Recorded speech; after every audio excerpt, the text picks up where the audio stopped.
Salut les coxipotes, bienvenue dans cette nouvelle vidéo. Je n'aurais absolument pas pensé que les choses tourneraient de cette façon. J'étais absolument pas prête à ce qui allait arriver, vous le verrez, voilà, je vous montre un petit peu le nouveau spot où on se trouve, nature, petite balade au port, on va chercher l'eau, tout ça, tout ça.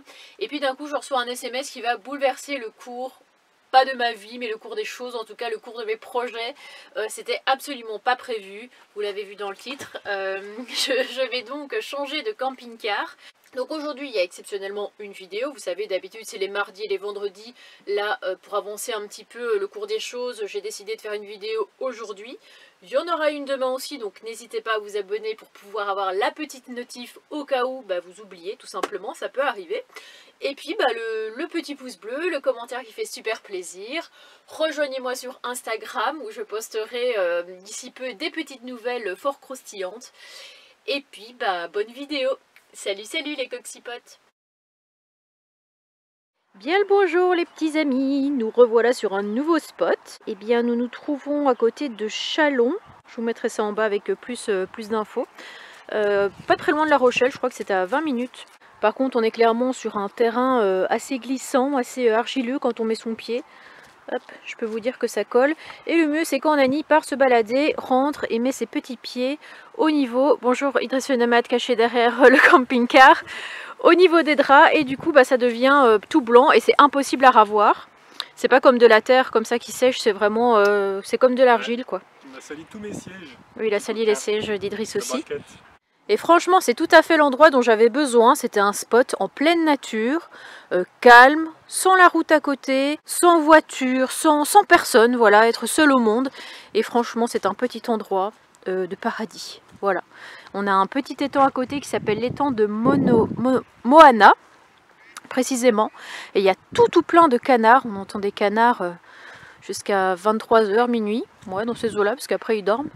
Et ça fait vraiment envolée sauvage, c'est hyper apaisant, hyper nature, on se croirait presque dans une réserve naturelle. Je vais essayer de me rapprocher un peu pour vous montrer, mais après, comme vous pouvez le voir, l'étendue du terrain n'est pas propice à marcher avec des chaussons. Hein, on va encore entendre mon petit chausson droit qui cuine. Là on peut voir les canards, on a même des oies un petit peu plus loin. Après voilà, pas grand chose de plus, on est posé là depuis hier. On va certainement passer 2-3 nuits ici. Et puis repartir, on ne sait pas encore trop vers où, certainement vers l'île de Noirmoutier comme on avait prévu de le faire. Parce que ça fait vraiment des années que j'ai envie d'y aller et chaque fois je ne sais pas pourquoi je voyais ça vraiment dans le Pays Basque, je voyais ça près de Bayonne, limite vers Bordeaux. Et puis un jour en regardant, j'ai vu que c'était juste à côté de Nantes, ça m'a vachement surpris. Donc on remonte par là-bas, ça a l'air d'être quand même un endroit assez nature, assez sauvage. Je ne sais pas si vous y êtes déjà allé, mais là ça va être la grande découverte. En plus, j'ai vu qu'il y avait quelques spots qui pouvaient être sympas en hors saison. À voir si on peut rester une semaine là-bas sur l'île, ça peut être chouette. Bon, pardonnez la propreté de ma pompe étant donné que je viens d'aller dehors, mais écoutez de nouveau le cri de la chaussure d'Annabelle, épisode 2. Je crois qu'elle essaye de communiquer. Voilà, est-ce que vous les voyez, les traces du crime? Les espèces de traces comme ça qui ne partent absolument pas. On a beau frotter, rien n'y fait. Il a mis ses pattes ici. Hein, on voit à différents endroits les marques.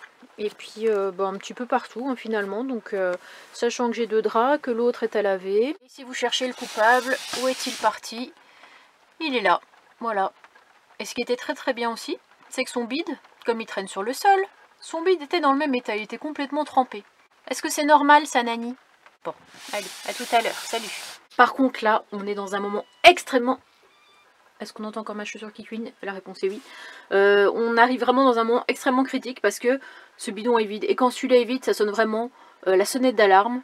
J'ai versé le reste dans celui-ci. Moi qui voulais me laver les cheveux, je pense que c'est mort. Hein, parce que ça, ce sera certainement pas suffisant. D'autant plus qu'il y a la vaisselle qui est à faire aussi. Je pensais manger des œufs durs. Finalement, je pense que ce sera plutôt une omelette. De toute façon, quand il n'y a plus d'eau, malheureusement, on ne peut pas en inventer. Il n'y a pas de remède miracle. Mais j'ai vu sur Parc Fortnite que juste à côté, on avait... un parking où on pouvait faire la vidange et aussi se réapprovisionner en eau. Donc je rectifie, je vous ai trouvé le nom du bled. Nous sommes exactement à Charon, qui est vraiment pas très loin de La Rochelle, qui est juste ici. Et j'ai trouvé une petite aire comme ça. Enfin c'est pas vraiment une aire, je pensais vraiment juste un lieu où on peut remplir l'eau et faire la vidange des toilettes. Et puis ce qui est très bien, c'est que souvent on se disait, est-ce que comme c'est pas en hors-gel, est-ce qu'il va vraiment y avoir de l'eau? Ah si, mais c'est même une aire au final. Je vois des gens qui sont garés là. Ouais, ça a l'air d'être quand même une aire de camping-car malgré tout. Bah souvent je lis les derniers commentaires. Le 9 février, le seul point d'eau encore en eau en hiver, des environs. Donc je pense qu'on va aller remplir les bidons là-bas. Ah mais c'est excellent parce que là en fait sur la route à côté il y a très peu de passages. Il y a une voiture qui est passée et qui s'est mise à klaxonner. Donc nous à notre habitude on se dit ils aiment pas les camping-cars, ils klaxonnent à notre niveau. Bon, ça nous est déjà arrivé un tas de fois, donc ça ne m'a pas trop étonné. Mais en fait, j'ai vu qu'il est passé sur cette route. Je ne sais pas comment il a fait pour ne pas s'embourber avec la pluie qui est tombée et la boue qu'il y a. Il doit avoir de sacrés pneus parce que moi, c'est sûr que je resterai bloquée là-dedans. Et en fait, il a klaxonné, je crois, pour tous les canards. Et c'est lui qui les nourrit. Je sais pas si vous allez voir, mais il a un seau avec plein de... Je sais pas si c'est du pain. Alors, il paraît que le pain, c'est pas très bon pour les canards. Ou c'est des graines, un mélange. Mais il y a tous les canards du coin qui rappliquent. Parce qu'à mon avis, ils doivent connaître cette personne qui vient les nourrir. C'est la positive attitude, positive attitude, positive attitude, la positive attitude. N'empêche que c'est quand même le seul qui m'écoute avec grande attention. Bon après, a-t-il vraiment le choix? Je ne pense pas. Tu dis bonne nuit, Nani? Bonne nuit, les amis. Non, par contre, il faut que tu restes comme ça, parce que sinon je ne peux pas faire la transition. Voilà, merci. Là, ce qu'on va faire, c'est qu'on va partir vers le port. Avant de s'y rendre, on va quand même prendre les trottinettes. Ça faisait un petit moment que je ne l'avais pas sorti pour aller remplir le bidon d'eau. J'espère juste que ça va tenir comme il faut une fois rempli sur la trottinette, parce qu'en fait, c'est quelque chose que je n'ai encore jamais fait. Donc des fois ça peut faire perdre un petit peu l'équilibre selon quand l'eau bouge dans le bidon, ben, on a la trottinette qui part un peu à gauche ou à droite. Donc j'espère que tout se passera bien, que je ne ferai pas tomber le bidon, que je ne tomberai pas dans un fossé, on ne sait jamais. Et puis après ben, je vous montrerai un petit peu parce que tout au bout je n'avais pas fait gaffe en plein jour parce qu'on est arrivé de nuit. Mais il y a un port un petit peu plus loin et il y a une espèce de petite voie verte. Donc est-ce qu'on va prendre la trottinette après pour y aller? Est-ce qu'on va prendre nos jambes? On verra bien. En attendant, on va remplir l'eau. Ça y est, la demoiselle est sortie tant bien que mal. Hein. Je vous avais montré un petit peu la difficulté que j'avais pour la sortir, mais pire quand il fallait la rentrer. Et en fait, je crois que les canards qui sont là-bas, ça doit être des canards rieurs, d'où le pourquoi on les appelle comme ça. C'est parce qu'ils se marrent en permanence. Idriss a aussi sorti sa trottinette, il a pris quelques bouteilles à remplir. On va pas faire le plein-plein, c'est vraiment juste remplir 4-5 bouteilles comme ça, pour dire qu'on a encore de quoi faire la vaisselle et à manger, ou même boire, parce que là on est vraiment à sec de chez sec. C'est quoi cette tenue? Bonjour. C'est vrai qu'il y a beaucoup de vent aujourd'hui. Hein. Ça caille. Bon bah ça y est, on vient d'arriver, le robinet est juste là. Donc ça va être le moment de remplir. Je suis quand même en train de me demander si on va savoir ramener tout ça au camping-car. Ça fait du poids quand même. Après c'est pas très loin, finalement on n'est même pas 1 kilomètre. Mais bon. Ça évite de démarrer les camping-cars. Oui, ouais, bah ouais, c'est surtout ça. Ce qui est bien c'est qu'il y a un magasin juste à côté, donc on va pouvoir aller faire 2-3 achats là-bas. Bon, les galères commencent parce que j'ai fini par prendre un sac, sous la pression d'Idriss qui voulait que je prenne un sac. Bah oui, Sauf que j'ai mon guidon qui s'est descendu tout seul quand on l'a accroché à la trottinette. Je sais pas comment c'est arrivé. Est-ce qu'on peut dire aussi que ton sac il a craqué? Ouais, j'ai pas trouvé, il lâche. Je sais pas comment on va rentrer. Hein. On verra bien. On verra. Dans quel état? Oh, le sac d'Idriss a définitivement vraiment craqué. Donc il va s'asseoir dessus. Il va rentrer les bouteilles dans ses fesses en s'asseyant dessus. Parce qu'en fait, pour bien faire, il faudrait que tu puisses mettre tes pieds sur la trottinette, quoi. Mais c'est pas possible avec le sac. Prends trop de place. Oh, le bazar. Pourquoi on a des idées bizarres comme ça? Les gens ils viennent avec leur camping-car, ils remplissent leurs bouteilles puis ils s'en vont. Hein. À la question comment on a fait, bah, franchement j'ai aucune réponse à vous donner parce que moi-même j'en sais rien du tout. Quoi qu'il en soit, bah, nous sommes arrivés tant bien que mal jusqu'au camping-car avec tous nos bidons. Et pendant ce temps-là, à la maison, nous avons Nani en mode pacha dans son petit panier. Hein? Qu'est-ce que t'as entendu? T'as entendu papa qui galérait à ranger ses bouteilles? Oui. Je pense qu'il a plutôt entendu Falcor, parce que Idriss voudrait bien le prendre avec nous, donc peut-être qu'il va l'attacher avec la laisse sur la trottinette. Comme c'est pas très loin d'ici, ça lui fera un petit peu se dépenser, un petit peu de course. Tu m'en veux pas mon petit cœur? Pourquoi? Mais en fait il y a tellement de vent que j'essaie de parler entre deux bourrasques, et du coup au lieu de dire Idriss, j'ai dit Idrid. Idrid va prendre Falcor avec la laisse pour aller Je ne connais pas ce personnage. jusqu'au port, monsieur port. Ouais. Bon là il rigole mais je sais pas s'il fera encore le fier d'ici 10 minutes. Parce que c'est pas vraiment un chien de traîneau. Hein. Tentative d'avançage avec la trottinette. Bon, il a l'habitude. Hein. C'est vrai qu'avant avec le vélo tu le tractais comme ça. Ouais. Mais il avait du mal. Hein. Sur le long terme il tient pas longtemps. Quoi. Bah vas-y, je vais montrer au coxypote le départ. Tu vois. Allez, salut. Salut. Bon pour l'instant ça a l'air d'aller. Je suis sûre que dans 5 minutes il en peut plus. Bon après ça va, à trottinette je pense qu'il y a peut-être même pas 5 minutes donc ça lui fera du bien.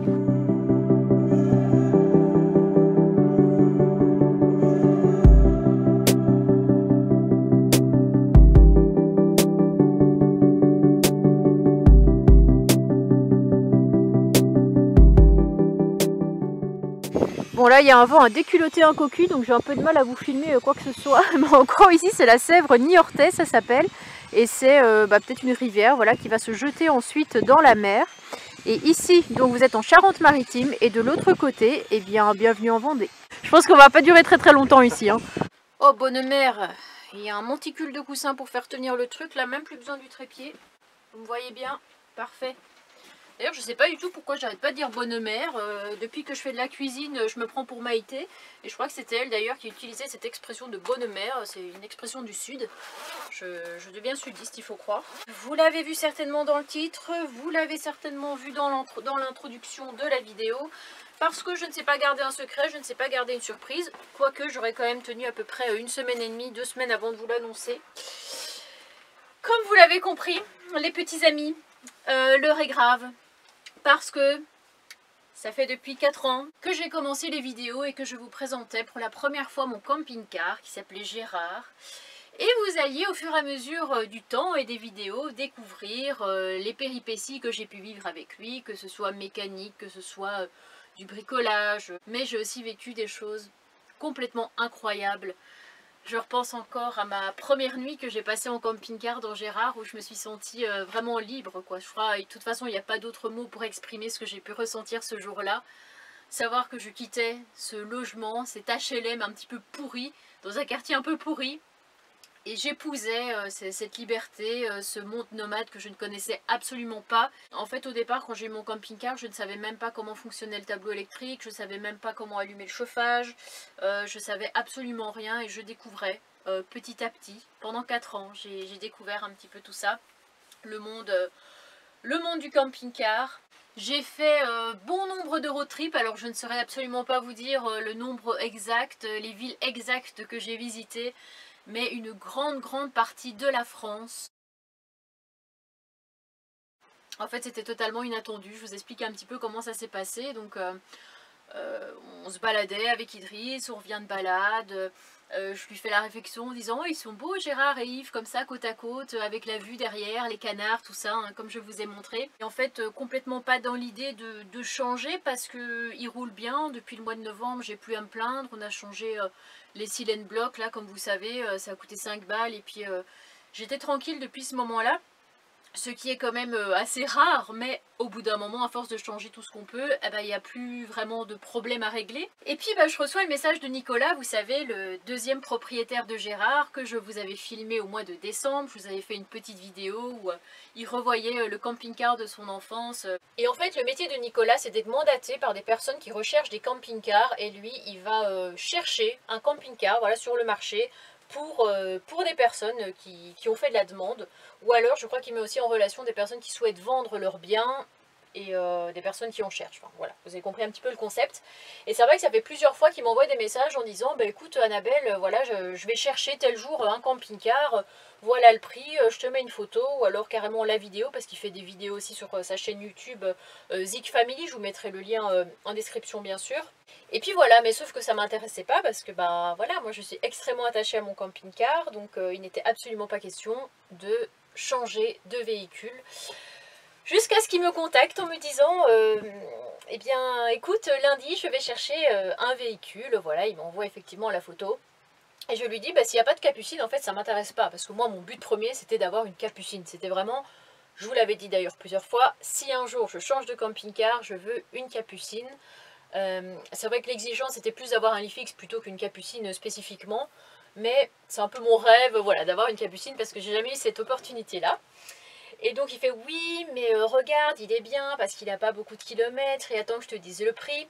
J'ai dit oui, mais bon, à moins que tu rajoutes une capucine entre temps, moi ça m'intéresse pas du tout. Il est de 4000 €. Voilà. En gros, j'ai plus vraiment réfléchi pendant 1000 ans parce que bah, c'est une opportunité qui, je le sais, ne se reproduira pas deux fois. Je n'aurai pas deux fois l'occasion d'avoir un véhicule déjà à ce prix-là et dans un état pareil. Parce que Nicolas, c'est pas la personne qui va par exemple juste checker 15-20 minutes le véhicule en regardant sommairement. Oui, oui, c'est bien, c'est bien. Nicolas, si vous le mandatez pour aller voir un véhicule, il va passer facilement 2 heures à tout regarder, tout éplucher, aussi bien les factures, aussi bien le véhicule en lui-même. Et du coup, si lui me dit que ce véhicule est bon, en fait, j'ai pas cherché midi à 14 h, c'est que vraiment il est bon. Et effectivement, bah, je peux vous l'assurer, lui-même me l'a assuré. Il a regardé vraiment dans tous les placards. Il n'y a pas de rouille, il n'y a pas d'infiltration. Il s'en servait en fait pour partir au travail, c'était un petit peu loin de chez lui, donc c'était un peu un hôtel roulant, il s'en servait hop, pour partir travailler à des kilomètres de chez lui. Et là depuis peu il a pris sa retraite, il n'en a plus besoin, donc il a décidé voilà, de le céder à quelqu'un. Et donc c'est un grand changement qui va s'opérer, et c'est un changement qui est difficile, psychologiquement en tout cas pour moi c'est très dur de faire le deuil de Gérard, enfin le deuil c'est bon il n'est pas mort non plus. Mais à la fois pour les personnes qui me connaissent, ben, vous savez que tant que quelque chose fonctionne, je le garde jusqu'au bout. Je vous avais pris l'exemple par exemple de mon sac à main qui était dans un état pitoyable, mais tant qu'il servait de contenant, je le gardais. Et c'était pareil pour mon PC, même s'il ramait, même s'il était dans un état, il manquait des touches, je l'ai gardé aussi jusqu'au bout de sa vie. Mes téléphones, c'est la même chose. Et le camping-car, bah, c'est la même chose, et ça vous l'avez compris, parce qu'avec toutes les réparations, tous les frais que j'ai pu faire, c'est que vraiment j'y tiens, et je voulais vraiment le mener jusque... Pour moi, j'étais son dernier propriétaire, quoi, en gros. C'est vrai que j'ai du mal à me réjouir d'avoir un nouveau camping-car. Pas le fait d'en avoir un nouveau. Je vais pas pleurer quand même. Annabelle, concentre-toi, ressaisis-toi. C'est pas le fait d'avoir un nouveau camping-car qui me rend triste. C'est le fait... Ça va aller, tout va bien. C'est le fait de laisser mon camping-car, simplement de ne pas savoir ce qu'il va devenir. Est-ce que la personne qui va le récupérer va pas simplement prendre quelques pièces, parce que j'ai énormément de pièces neuves dessus, et puis jeter le reste à la ferraille, ce qui pourrait avoir du sens vu l'état un petit peu général de la carrosserie et de la partie cellule. Mais à la fois c'est quand même très très douloureux pour moi ouais, de m'en séparer. Surtout parce qu'il roule. Je me dis, si par exemple il avait été à l'arrêt comme plusieurs fois, avec la culasse par exemple, ça c'est culasse et distribution, c'était les pires trucs qu'il y a pu avoir. Ces fois-là, je me suis dit, mais il faut absolument que j'en trouve un autre, je n'en veux plus, quoi, j'en ai marre, j'en ai ma dose. Que là, bah, en fait, je mets la clé dans le contact, je démarre, et en fait, pas de problème. Aujourd'hui, j'ai fait 4 heures de route. 4 heures de route, et il n'y a pas de bruit bizarre, ça fait pas des vibrations bizarres, des trucs comme ça. J'ai pu faire mes 4 heures sans aucun problème. Vous serez d'accord aussi pour dire que la rouille, bah, c'est pas joli joli. Il y a eu des infiltrations, c'est pas joli joli, et ça aussi bah, je ne le cacherai absolument pas à la vente parce que je suis pas là pour vendre des trucs vis cachés ou quoi que ce soit, c'est vraiment, je joue la carte de l'honnêteté dès le début.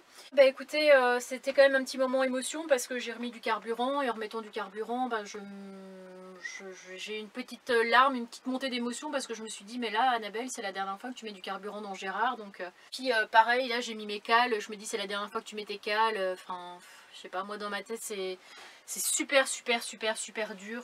Et puis voilà mon petit GG, je ne sais pas encore quel sera ton avenir, mais j'espère qu'on prendra soin de toi et que tu emmèneras encore des gens en vadrouille. En voyage, découvrir des trucs. Pour l'instant, je vois pas ça comme quelque chose d'extrêmement positif. Enfin, c'est positif, ça je le sais, c'est pas ça le problème. Parce qu'en plus, j'ai dit à mon petit loulou bah, qu'il n'y aurait plus besoin du matelas, qu'il n'y aurait plus besoin de tout ça, que maintenant il y aura un lit dinette, là vous savez, la table on la replie, il aura un lit à sa taille, en plus il sera trop bien, on aura un endroit bien pour manger. Donc c'est le top, même mon fils il est trop content. Mais c'est le fait de laisser Gérard, voilà, c'est ça. Bon, bah les petits amis, bah, je vous retrouve très vite, probablement après-demain, pour des nouvelles. Et le véhicule aussi, il a 142 000 km, donc c'est pas beaucoup. Voilà, c'est le petit plus. Alors, signe du destin ou pas, sur la route, j'ai roulé, c'est vrai que j'ai roulé quand même 4 heures aujourd'hui. Mais depuis qu'on avait installé les livres dans la bibliothèque, on avait certainement fait peut-être 400 bornes. Et les livres avaient tenu. Et comme par hasard, depuis que j'ai décidé d'acheter le camping-car, j'ai roulé et à l'arrivée, tous mes livres étaient tombés, donc j'ai même pas besoin de débarrasser ma bibliothèque. Gérard le fait de lui-même. Bon, nous sommes le lendemain de ma petite confession nocturne que je vous ai faite hier. Rassurez-vous, je suis encore plus contente aujourd'hui d'avoir mon nouveau camping-car. Voilà, hier c'était un peu le moment des primes. Là, aujourd'hui, ça va beaucoup mieux. Je suis arrivée, il faisait nuit. Et j'aurais préféré qu'il fasse nuit pour une seule raison, c'est pour ne pas voir tous ces déchets. C'est vrai que j'en parle plus en ce moment dans les vidéos parce que sinon je pense que je ne parlerai que de ça. Mais la plupart des spots où on voit c'est vraiment sale et à chaque fois faut faire les boueurs à ramasser les déchets des autres. Mais je trouve que ça a malgré tout un côté assez satisfaisant de dépolluer un endroit. En tout cas moi je sais pas pourquoi, c'est un truc que j'adore faire. Et on a des bouteilles encore là-bas, des bouteilles d'eau. On a du PQ un petit peu partout, divers et variés, des canettes comme ça en verre, des trucs de McDo. Bon maintenant je crois qu'ils font plus les trucs en papier, c'est des trucs réutilisables, même que les gens les volent. Ok. Et puis là dans l'arbre, je sais pas ce que c'est. C'est un tissu. Alors qui c'est qui a abandonné son pull là tout en haut? Là franchement j'ai plus vraiment d'explication. Donc écoutez, regardez, hop, petite cale, hein. Hier c'était séquence émotion parce que c'était la dernière fois que je les mettais. Donc je vais m'armer d'un sac poubelle comme ça. Puis je vais faire ma bonne action du jour. C'est pas quelque chose que je filme habituellement parce que j'ai pas envie de me la péter, de dire oh regardez je suis quelqu'un de bien, je ramasse les déchets. Mais bon, aujourd'hui j'ai envie d'être fière de moi et si vous avez l'occasion, écoutez les amis, faites la même chose, un petit sac, des gants ou... souvent il y a des petites ramassettes aussi, là, des pinces où on appuie dessus et ça s'ouvre et ça happe comme ça le déchet, ça le prend, ça le fout après plus facilement dans la poubelle sans devoir y toucher. D'ailleurs, Claude R, un fidèle coxypote de la chaîne, m'avait acheté ce type de petites pinces là dont je vous parle. Et c'est parce qu'on devait se voir, je crois, quelques temps plus tard, puis ça s'est pas fait. Et en fait, je crois que ça fait depuis 2 ans, Claude, hein, tu me rediras, 2 ans que tu as cette pince et qu'on ne s'est pas revu. Enfin si, on s'était revu une fois, mais tu avais oublié de la prendre. Et du coup, j'ai jamais eu l'occasion de la récupérer. Mais un jour, on a bon espoir de se rendre à 7 et de pouvoir repartir avec la pince. C'est donc aussi avec une toute grande émotion que je prépare mon dernier repas dans Gérard. Ce ne sera toujours pas une lasagne en bourguignon, on est toujours parti comme d'habitude sur des cordons bleus. Voilà, rapide et efficace. Et oui, c'est aussi le dernier brossage de dents dans Gérard. Vous allez pas me voir des masses, mais je m'apprête à passer ma dernière nuit dans Gérard.